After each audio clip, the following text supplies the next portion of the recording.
Hey guys, this is Miss Regine from SOAR Educational Services, and today we're going to practice some algebra skills. So to start, we have a table of value. We have two tables of values, and let's say you are told that these are a linear function, and you're asked to find the slope and the equation in slope-intercept form for this linear function. So the first thing you want to do is to find the change in your y and the change in your x. See if there's a pattern you can discover. So to go from 8 to 2, I am actually subtracting 6. And you can check it on a calculator if you need to. To go from 2 to negative 4, again, I'm subtracting 6. So I see that so far my y is changing by 6, decreasing by 6 each time.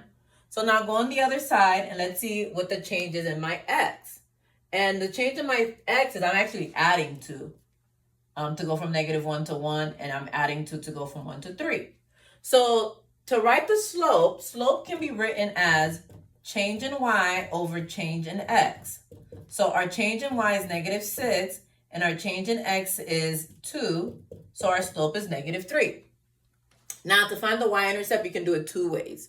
You can go back and imagine what it would be to find the 0 point, because remember the y-intercept is when x equals 0. So if I'm at negative 1 here, if I just go backward, I'm going to be at 0, and I can see what the change will be following the pattern, because here we were going down 2, but here we're going down 1.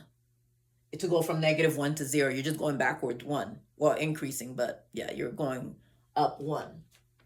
So you can do that and try to imagine then how much you would need to go and up in the other direction for your y. But that might be a bit confusing, so let's just use the equation. So remember, our equation is y equals mx plus b. For y, you can pick any of the values. I will just pick this middle one because they're small and they're positive numbers. So let's say our y is 2, our m is negative 3, our x is positive 1, and we can solve for b. B is our y-intercept. So we have negative 3 times 1, is negative 3 plus b. And we have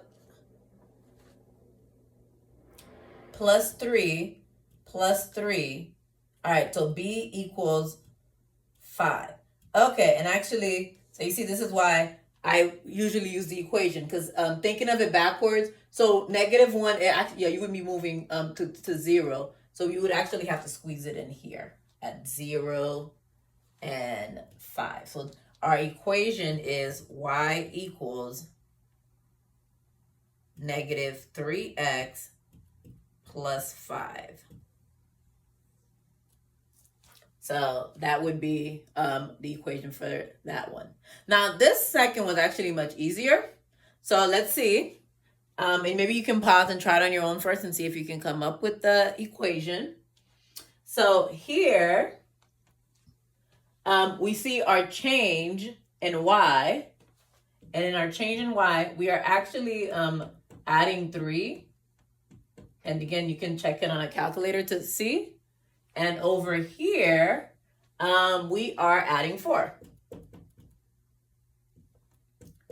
Now, the reason I said to write the slope, let's start with the slope first. So slope is change in y over change in x. So your change in y is 3 over 4. So that's your slope. You can just leave it like that. The other one, since it's simplified to a whole number, like if I do negative 6 divided by 2, I get negative 3. So it made sense to do that. But this one, it's good just to leave it as it is. So now, to write my equation, I don't need to do the steps that I did last time with the slope-intercept form or even think about going backward, because it's given to me right here. I have my y-intercept. Remember, the y-intercept is when x equals 0. So y equals 3/4 x minus 4. So that's our equation. All right, so that's all for this video. I hope it was helpful, and I'll see you next time. Bye.